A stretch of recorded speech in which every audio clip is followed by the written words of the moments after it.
What's up, everybody? TJ here. Real quick before we get started with the episode, I'm testing out a new feature called Fan Mail, which is where you can actually text me from the episode that you're listening to. So as you're listening to this, go over to the episode description, and right there at the beginning, you're going to see some text that says, send me a text message. Go ahead, click that. Let me know what you think about the podcast so far. Let me know of any questions, concerns, anything you might have. I love to hear from you. So go ahead, hit that up. I'm excited to read your text, and let's get started with the episode. I was doing more than 75% of the human population out there to make a positive impact on other people's lives. And to me, that meant something. And I knew that I would have to continue to do that. Welcome to the Keep the Promise podcast, where we help build resilient and well-rounded firefighters. Made it through that one, huh? Yeah, made it through that one. Like I had, I did not have my chin strap on. And so it blew my helmet back, and then it pulled my hood off of my, like basically it pulled the hood off. Okay. And so it exposed my ears. And so I had second-degree burns on my ears and underneath my face, but I had my face piece on. We were breathing air. It was really disorienting. I could hear like host dreams. So I knew there was, they were putting out fires somewhere. Like for a second, I guess it was a couple minutes before I realized that, I have a radio. I should probably do something about that. And that's when I called a Mayday. They finally recognized the Mayday after a couple times, which was really frustrating because I thought, all right, I'm calling Mayday. Nobody can hear me call Mayday. But finally they heard that.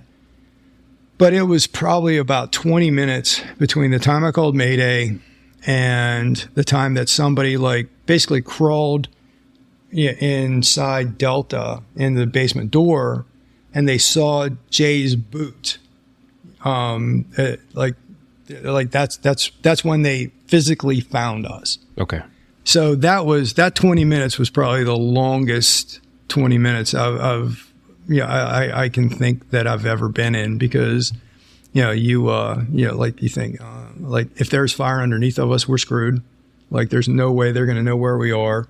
And we're not going to be able to get out. And it was that moment that I remember thinking, you might not get out of this one. And that's an uncomfortable feeling. But after that, they found us. I knew that, that guy called out. He wasn't, he didn't have any breathing apparatus on. He was, just basically crawling through, the house. Right. And I knew that since he could breathe, we could breathe. So, that's when we were able to take our breathing apparatus off. We had voice contact with them. I knew, I was on D shift. I knew these people that guys like, Yogi Schreiber, another legend from our department. He was there. Donna McKeldin was there. Tom Kimball Jr. was there. I knew these people were going to get me out or die trying. And I didn't know how big the rescue operation had become until we got out. And I'm like, oh, there's a lot of people here. Sorry. What were your thoughts when you finally got out? Looking around or making it back to the station? We didn't make it back to the station. Basically, I crawled out. They opened an area first for me to crawl out. Jay was behind me, and he was a little bit more entangled than I was. And so I got out first, and they were like, "Can you crawl out?" I'm like, "Yeah, I can crawl out." So I crawl out, and I'm standing there, and they bring a Stokes basket over, and the chief at the time was Joe Fannin, and he's like, "Get in the basket." I'm like, "Chief, I'm fine. I can." He's like, "Get in the fucking basket." Okay, Chief. Sounds like an order. Sorry, I blew up the building, dude. I didn't mean to. But I looked around, and everybody was there were a lot of people around. I mean, they called the world, And like I waved, and like people were cheering and shit like that. It was weird. But then they like packaged us in the back of the ambulance and took us to shock trauma right away. And I'm getting wheeled into shock trauma, and there was somebody there from the department, like a liaison kind of person. And I'm like, listen, two things. I have my mask on the entire time, so I do not need an arterial blood gas taken. Because if you've never seen that happen before, basically they just fish around with a needle until they find your artery in your wrist. And so they can get arterial side blood. And I'm like, I do not need an arterial blood gas, and I will pee on demand. So I do not want the shock trauma handshake. and the guy laughed because I'll see what I can do. But so we went to shock trauma right away from there. And we were in there for a couple hours while they poked and prodded and made sure that nothing was broken on the inside and, no internal damage, that kind of stuff. So all things considered, I mean, you got away pretty much unscathed. Yeah. Hell of a memory. Yeah. Like I was only off for, I think, 15 days and then back to work. Jay was off a little bit longer. Like he twisted his knee and wound up needing knee surgery. Okay. But other than that, I mean, and Sam, who I had asked to like check the other place out, he got to the front door when the house blew up, and it rolled him out to the sidewalk. So he wasn't, we were really super lucky. Like, the only thing that I can say I did positively that it positively impacted us was I made everybody mask up. I'm like, yeah, we're not, and I'll also be honest, like I wasn't thinking about an explosion. I was thinking we're going to go downstairs and there's not going to be any oxygen and we're going to pass out and become part of the problem. So put your mask on so we don't become part of the problem. And that, like, I did not even consider a gas explosion at the time. Like that didn't even cross my damn mind. Funny side note, there was a chief there in shock trauma. Like he shows up and, he's asking us questions. Are we okay? He's checking on our welfare. And my ex-wife comes in. Now, my ex-wife is a lieutenant, I think, in Howard County Fire Department at the time. And, we were on rocky ground at the time. I think we got separated about a year later or some shit like that. But she didn't like, hey, how you doing? Are you okay? Like, she just walks in and goes, what did your gas meter say? And I'm like, I'm just sitting there going, we don't have gas meters on our fire engines, so I don't know. She wheeled around and tore that poor chief a brand new ass. I mean, she's like, what the fuck do you mean they don't have goddamn gas meters on their goddamn fire engines? Are you trying to kill everybody? I mean, just like, she like tore into them, and 2 months later, we all had gas meters on our fire engines. So that's a pretty quick turnaround. So thanks, solid. Colleen. Good job. Many, many thanks. Was it difficult to get back to the job after that? A little bit. Not super difficult. Like, one of the things that, it just wasn't super difficult. It was a little difficult. There was certainly an anxiety to it. I really didn't have like a big scary moment until I went in for my first night and I went to check my gear, and I turned on my BA, and like it was one of those old Scots. Mm-hmm. So like after a while, the pass alarm went off. Well, I hadn't heard that noise since that night. And that noise, like when that happened, because it was in my ear for a long time because Jay couldn't move a whole lot, so he couldn't turn his off. And when that sound went off, like I broke out into a cold sweat, and I had this big like rise of anxiety in me, and I recognized what it was right away, but it's like, I did not like that. First gas leak I went on, I think I had a little bit of anxiety, and made sure everybody was super geared up. And, you know, like I like one of the great things that came from it was like, I never didn't get geared up for a gas leak after that, like every time. A hard learned lesson, but Yeah.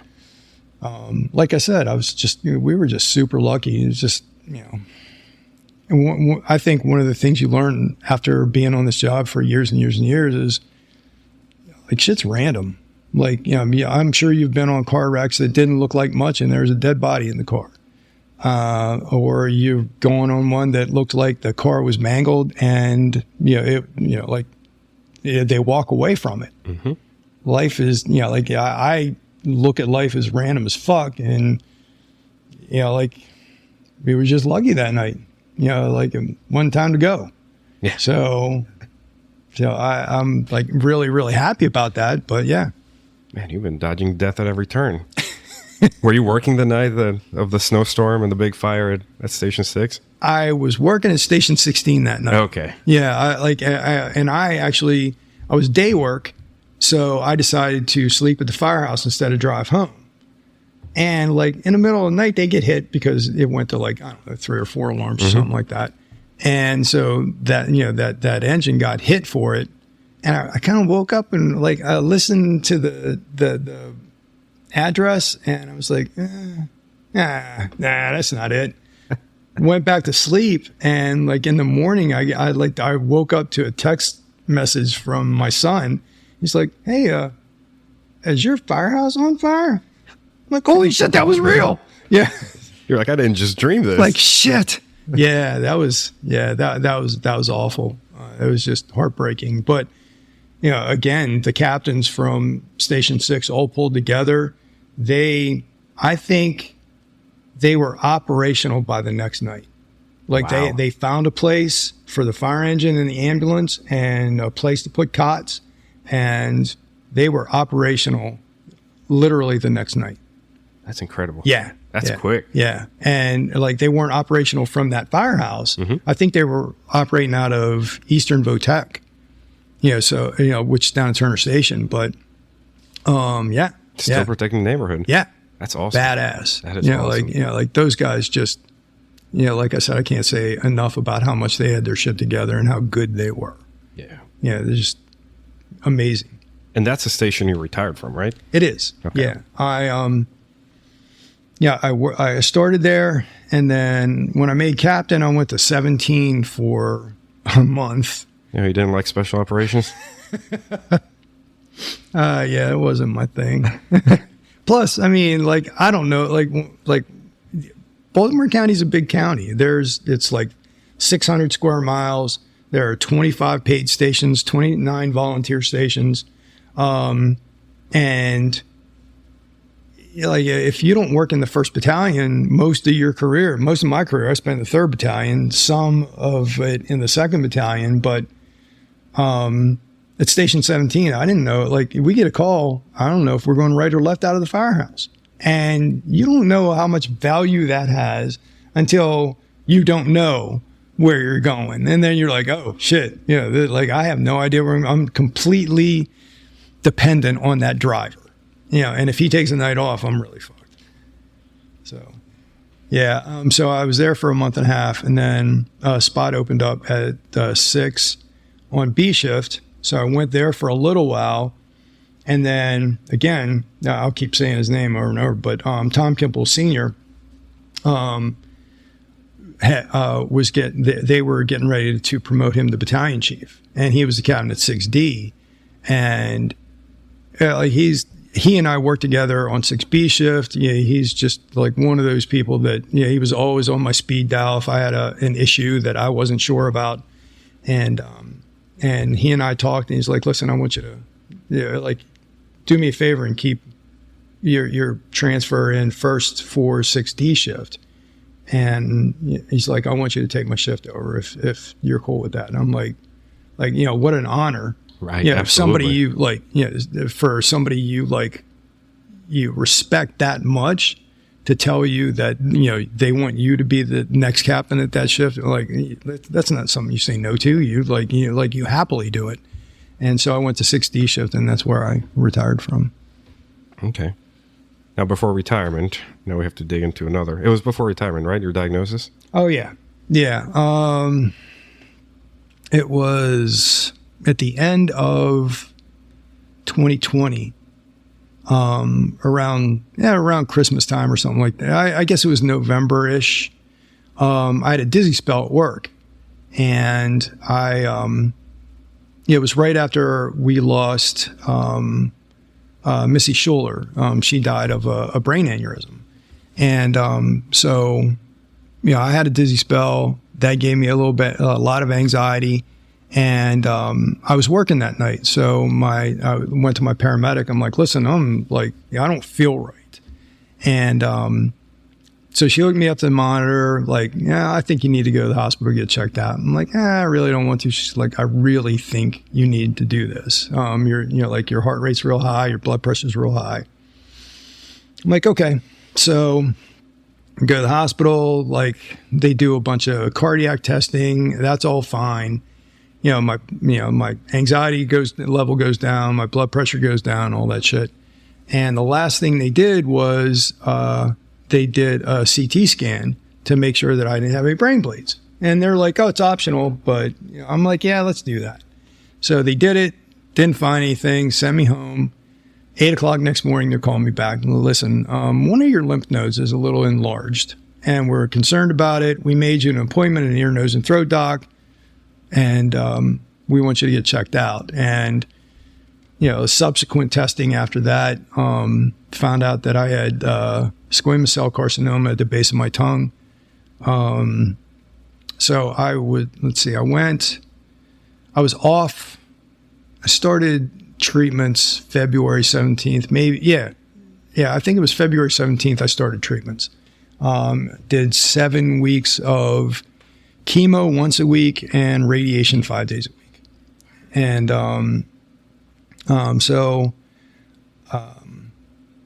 it was early stages. The docs felt pretty confident. They said it was one of those cancers. It was, they had good results with treatments, especially with early detection. And so I was, after I get done with treatments, I'm still off. Let's see, I ended treatments April 6th, and I got back to work, I believe, at the end of June. And then, it was, well, when people go through cancer treatments, especially, radiation treatments and stuff like that, the effects of the radiation just don't go away as soon as you're done with radiation, and it keeps going for a while. And especially for me, I guess it was about the 4th week, I couldn't even swallow water without it hurting. I had a port installed, prior to starting the treatments, which was a great thing because they kept me hydrated. They were giving me 2 liters of fluid 5 days a week, and that's the only thing that kept me hydrated because I was barely getting anything. And I think I dropped like 55 pounds or something like that. Damn, dude. I don't mind saying it now, but I knew that I was really, really close to getting a feeding tube. And I didn't want them to stop treatments, put a feeding tube in, and then have to restart treatments again. So I would wear BDUs to the doctor's appointments, and I would put like 2.5 pound weights in each pocket, so they wouldn't they wouldn't know how much weight I had lost. Right. I'm like, okay, to keep fighting against. Yeah, because I didn't want that feeding tube, but I was close. Fortunately, it didn't work out that way. I guess by May, never forget it. May 9th was Mother's Day. No, not May 9th. May 19th was Mother's Day, and I was able to chug an Ensure that day. And I knew then that I would be okay, and I would start gaining weight again, and I did. And like I said, by the end of, I probably went back a little sooner than I should have, but I went back, at the end of June.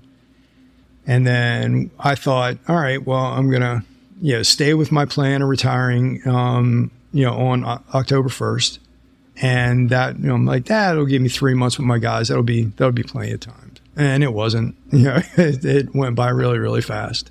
But, Yeah. So, yay. Lucky me. Dude. I'm telling you, like, just your, like, we could spend hours on just these little episodes of your personal and your professional life, because it is, like, the way you talk about the stories. Like, I remember when you told us about the house explosion, and we're all sitting there in Bel Air just, like, rapt attention, and you're like, okay, and then that's it. And then I think you went and ran some bullshit BLS call after the fact. We're like, what on earth just happened? Yeah. And that's, I feel that's why you're such a perfect fit for this, because, like, the resiliency, like the mental stamina and your ability to keep that awesome attitude. Like, I'm looking at your bicep that it says memento mori, and I feel that you embody that, right? Absolutely. Like nobody gets out of this alive.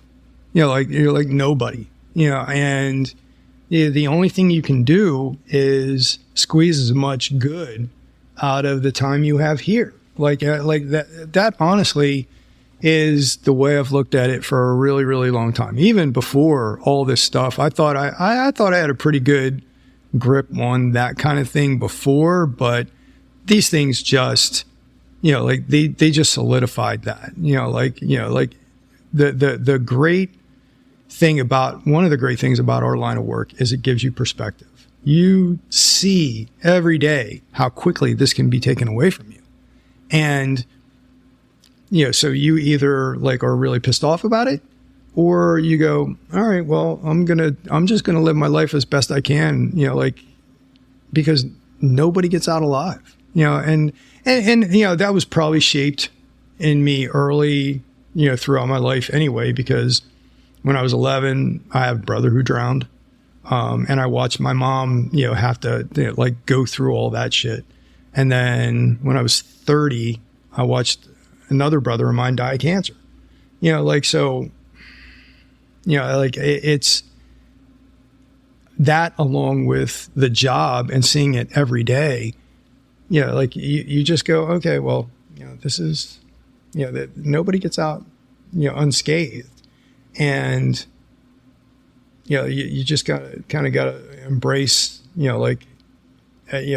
each day as it comes, and each day isn't gonna be like all sunshine and rainbows.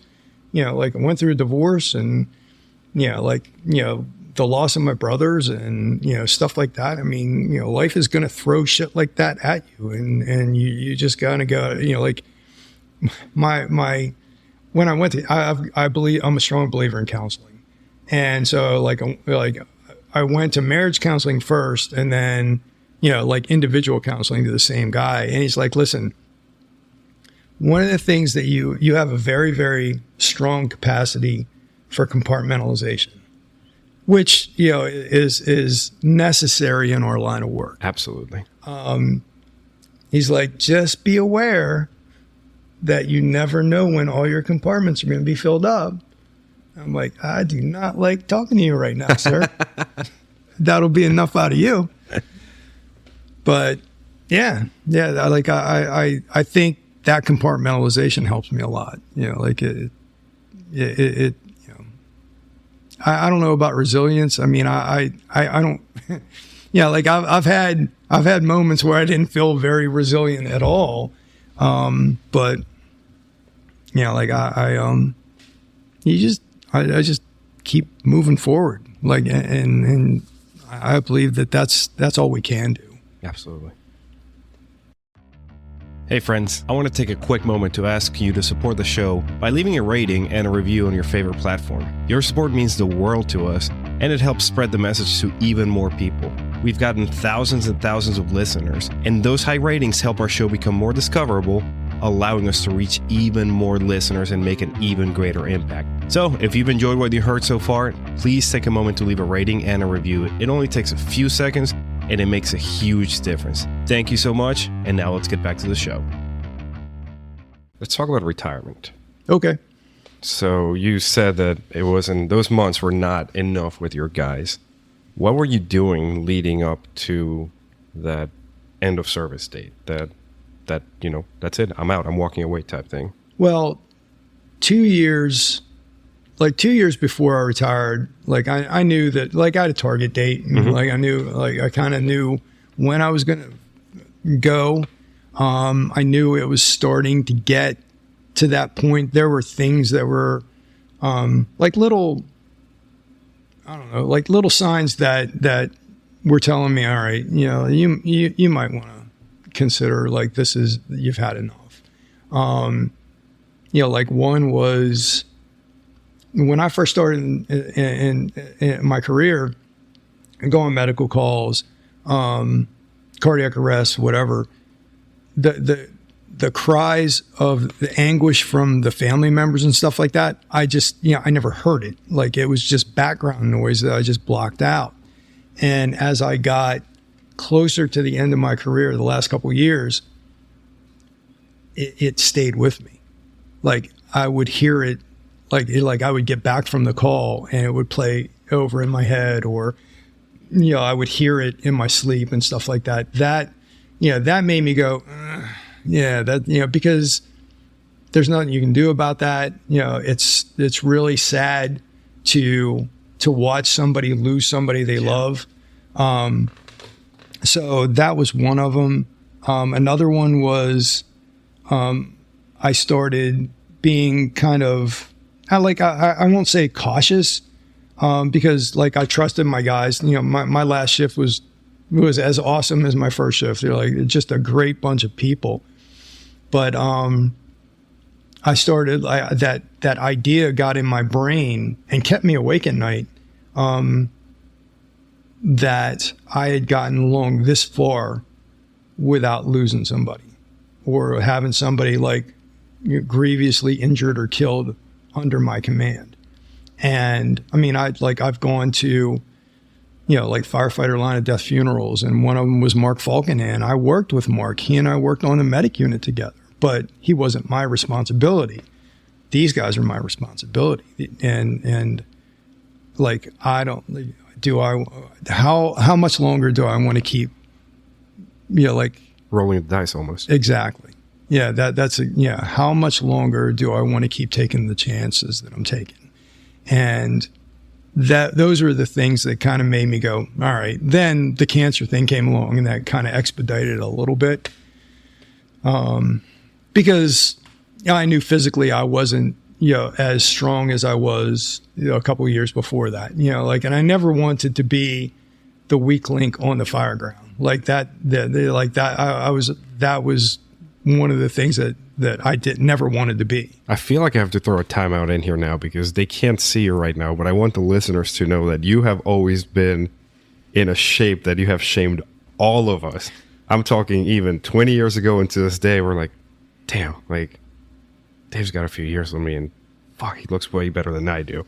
So the whole, like, not being able to perform physically, man, I'm throwing the bullshit flag on that one. Nah, but it's, yeah, but it's true. And I think, you know, like, we're always our own harshest critics. Yep.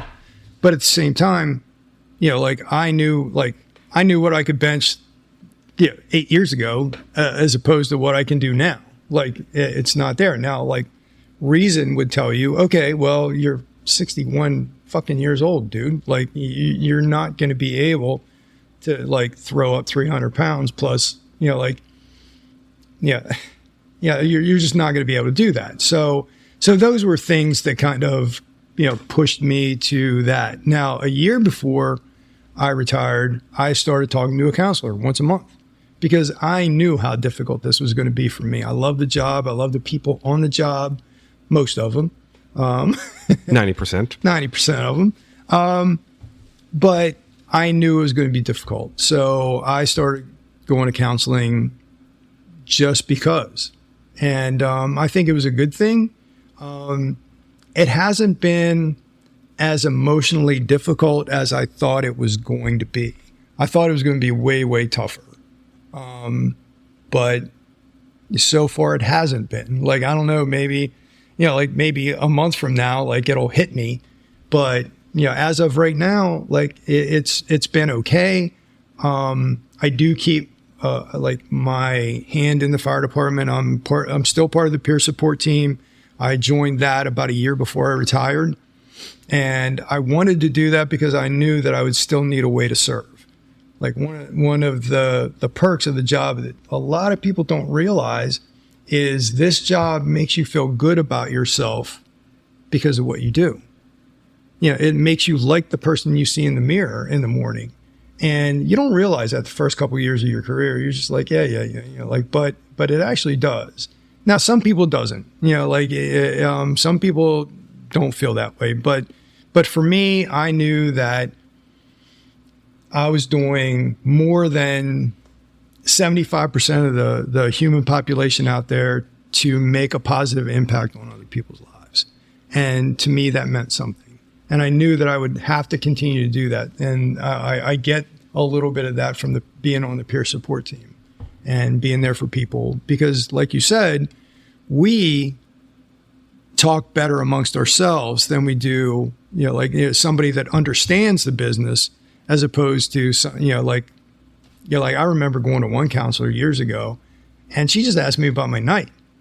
And I told her, and she was crying by the end. Oh, God. By the time I was done. And I'm like, are you okay? Do you want a tissue? Do you want to talk to me about it, ma'am? I don't think this is going to work out. Because they're just not equipped for some of the stuff that we deal with. And that's okay. I mean, it's a weird tribe. And we see, we deal with and see things that normal human beings don't. And the trade-off is, you get a decent, career out of it. You get a decent pension at the end of it. I know that that's part of it. There are things in my brain that normal people don't have, but I accept that as part of the trade-off. And fortunately, it hasn't bit me in the ass and made me too crazy and that kind of stuff. It's made you crazy in a good way. So what are you doing these days? I mean, I saw the camper when I walked in. Yeah, the camper. I got that a year ago. And I'd been going camping off and on before that, but I wanted something that I could actually go to the bathroom and not have to step outside and get eaten by bears. And so I thought that would be kind of cool. And so it's perfect. It sleeps, one, really comfortably, two, if you really like the person. I haven't gone as much as I want to, but I plan on, after this month, and you know what I'm talking about. Hopefully we'll get a positive outcome, and then I'll be able to get back on the road and not have to worry so much about that one thing. Yeah. But camping, going and visiting family back home. I actually have a little brother going through colon cancer treatments right now. I mean, it's just, so many people are dealing with that kind of shit right now. And, I'll actually speak to that. I know when I first got in, dirty gear was, a badge of honor. Yeah. If you didn't have dirty gear, you were a sissy. Yep. And your courage was called into question. Since then we've found out that that's dumb and we shouldn't do that. And, I remember telling recruits from the 111th on, and maybe even before that, I'm like, listen, our damage is done. And I just hope, all I can do is hope that the roulette ball doesn't fall in my hole. Well, okay, well, it did. But, moving forward, clean your damn gear. Make sure that, take showers, do saunas, do whatever you can do to keep from getting cancer. Because let me fucking tell you, cancer treatments suck ass. You do not want to go through that shit. When by week 4 of my cancer treatment, I could barely swallow water. By week 5 and 6, I couldn't swallow anything. I was living on a half an Ensure a day, and that was a victory. So, I can't, I know people are still out there, doing smokeless tobacco and, stuff like that.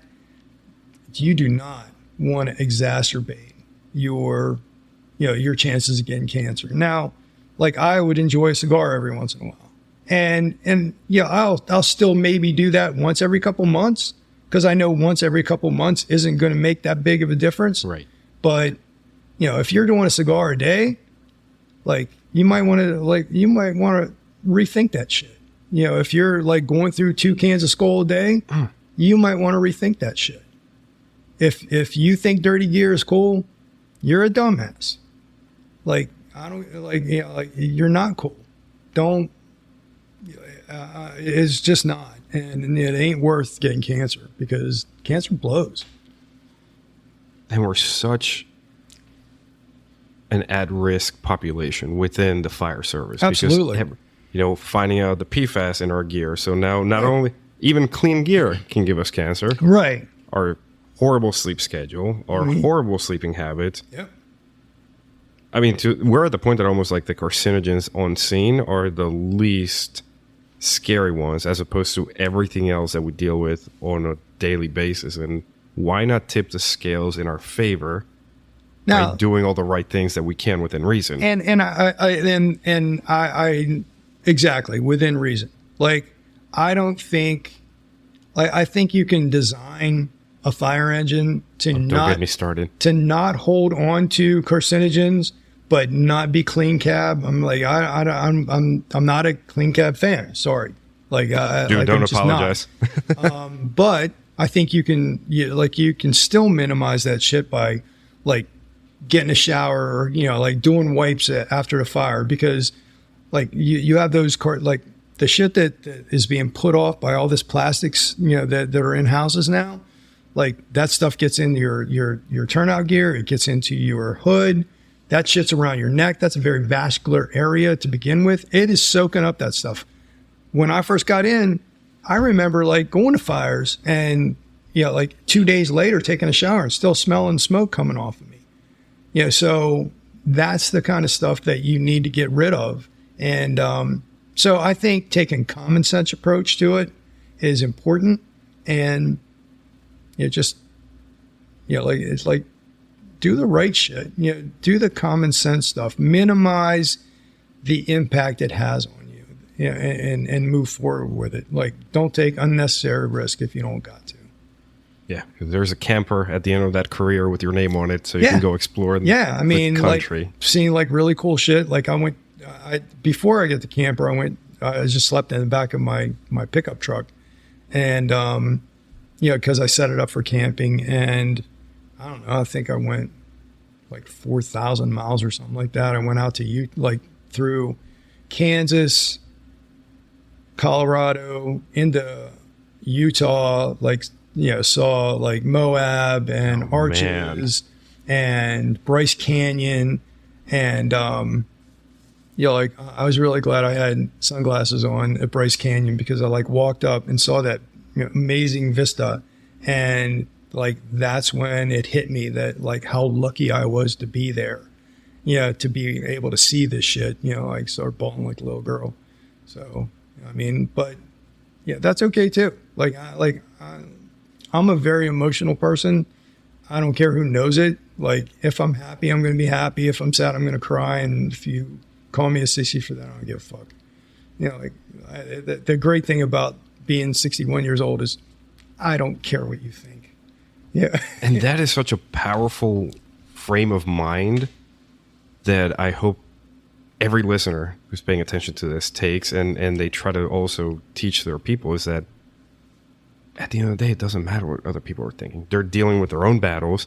They're dealing with their own lives. And what does an opinion matter? Nothing. Absolutely. And unfortunately, like, and when you're in your 20s and 30s, you care way, way, way too much about what other people think. You're worried. You're still establishing your reputation. You're still establishing, you know, your psyche, really. And it's not until, you know, like, I don't think anybody's really comfortable in their own skin until they're well into their 30s. You know, like you couldn't pay me to go back to my 20s. I don't care. No, absolutely not. It was not a comfortable time in my life, and I would not go back. Like, if I had to pick a time to go back, it was like mid 40s. Like, yeah, like that was a pretty good time. You know, I mean, you're still at your, like, you might not be at your physical peak in certain aspects, but other aspects you are. And you start to realize that what other people think about you, like you don't realize, first of all, you don't realize how little other people think of you. Like they don't, like they're worried about their own shit. Like, so they really don't think about you all that much. You're not that important in other people's lives. So, and if they do have an opinion about you, like, does it really matter? Are they paying your bills? Are they, are they having sex with you? It doesn't matter what they think. And even if they are, that shit can change too. So. Dave, 36, right? 36 plus years 36, in the fire service. Yep. Anything you would have done differently? Fire service wise? I don't think so. No, because I had a great ride. I really did. And even the bad parts, like there was a chunk of time I was at a station in Baltimore County for 2 years and I was not happy there. Like I didn't fit in with the shift. Their personalities didn't fit in with mine. And I transferred to a different shift. And when I got to that other shift, that gave me such a great perspective of, now I work with, for a captain that actually does his job and I don't have to do it. And these people don't roll their eyes and huff when we say we're going to go out and do some training. Fuck yeah. Yeah, I'm good with this. Yeah, I will drive further for this. And, so it makes you appreciate the bad stuff, always makes you appreciate the good stuff. I'll never forget that, going through the cancer treatment sucked, but I'll never forget the first day that I tasted coffee again, because radiation chemo will take away your taste buds, worse than COVID.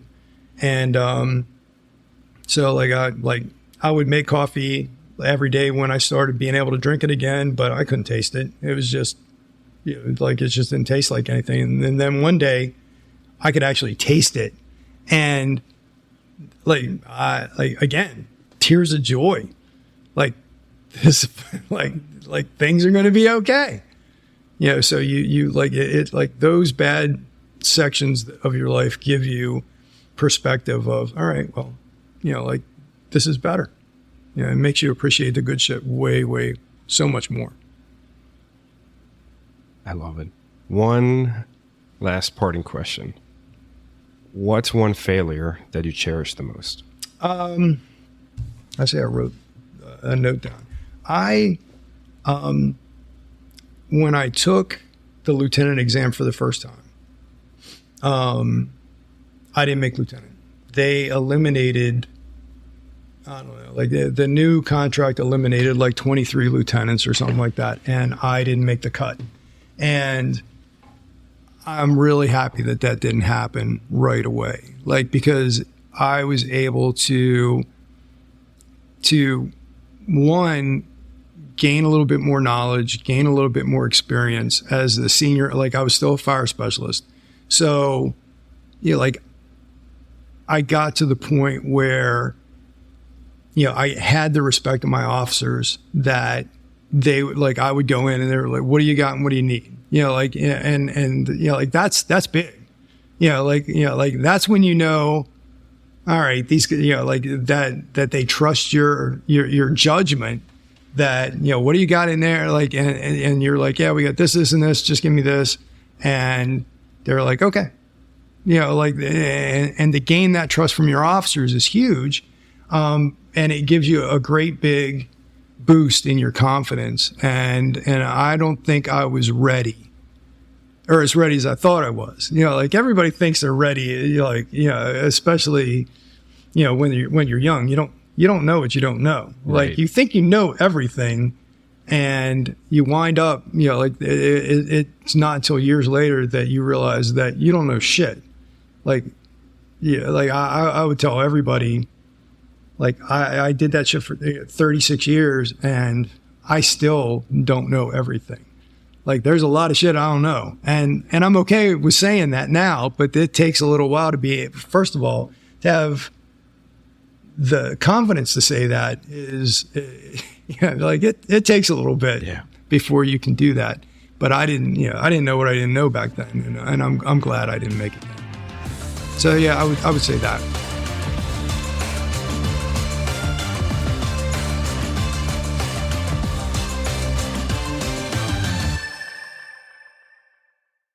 Hey everyone, it's TJ here from Keep the Promise. As you know, this podcast is all about helping firefighters become more resilient and well-rounded so that they can be a force for good within their fire department and their community. But today I want to talk to you about something that's just as important, and that is supporting firefighters who are going through tough times. When one of our fellow firefighters is off work because they have to go to the Center for Excellence, they have to go to rehab, they have mental health issues, or they have other health issues, it really takes away their support system and it wreaks havoc on their finances and their family's finances. And many times, these brothers and sisters are left to struggle alone, away from their support system and the people who love them without the resources they need to recover. That's why I'm setting a bold new goal. And that is to reach 150 total patrons on Patreon so that we can start a fund to help firefighters and their families during these challenging times. And I need your help to make it happen. With your support on Patreon, we'll be able to provide financial assistance to firefighter families who are battling things like addiction, depression, and cancer. We're going to help alleviate the financial strain that can come with being away from the fire department so that our brothers and sisters can focus on healing and recovering. Now, reaching 150 total patrons is a big goal, but I believe that we can do it together. And when we do, we'll be able to make a real difference in the lives of those who serve and protect alongside us. So, if you're not already a patron, I invite you to join us today.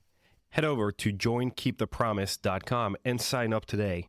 Again, that is joinkeepthepromise.com. And if you already are a patron, thank you so much for your support. You'll be receiving some exclusive rewards and perks as a way of saying thanks. Together, let's show our fellow firefighters that we've got their back just like they always have ours. Thank you for listening. Let's get started with the episode.